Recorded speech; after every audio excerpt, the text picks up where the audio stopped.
বেশ কিছুদিন ধরেই ভাবছিলাম যে ভিডিওটা দেব না। তো তারপরে ভাবলাম যে আমার মতন অনেকেই তো আছো এরকম ঘুরতে ভালোবাসো।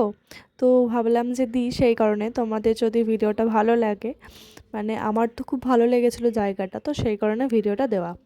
আর এখানে দেখতেই পাচ্ছ সব মেয়ে ওয়েটার। তো এই ক্যাফেটার কোনো নাম নেই, অ্যাকচুয়ালি এটা একটা রিসর্ট, মানে রিসর্টের ওপরে ক্যাফেটা খোলা হয়েছে। বেশ ভালোই লাগছিলো দেখতে।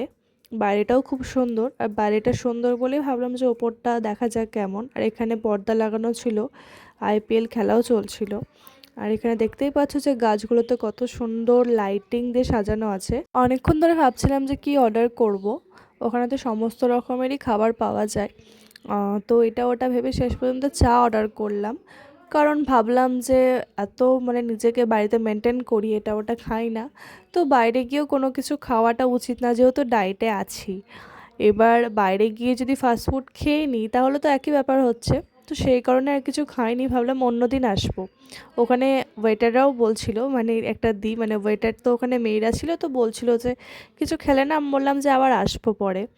আর জায়গাটা খুব সুন্দর লেগেছে। আর এই লাভটা তো তোমরা অনেকেই দেখেছো, আমিও দেখেছি ফোনে, বাট এটা কোথায় জানতাম না।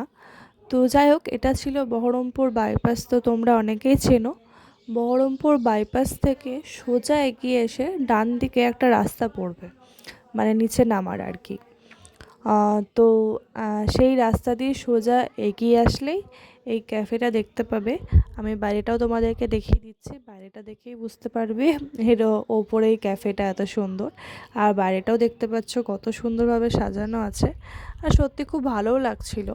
ভিডিওটা দিতে একটু লেট হয়ে গেল, তো যাই হোক, এই ছিল সেই দিনকার ভিডিওটা যদি ভালো লেগে থাকে তাহলে শেয়ার করে দিও। আজকের জন্য এটুকুই, টাটা, বাই বাই।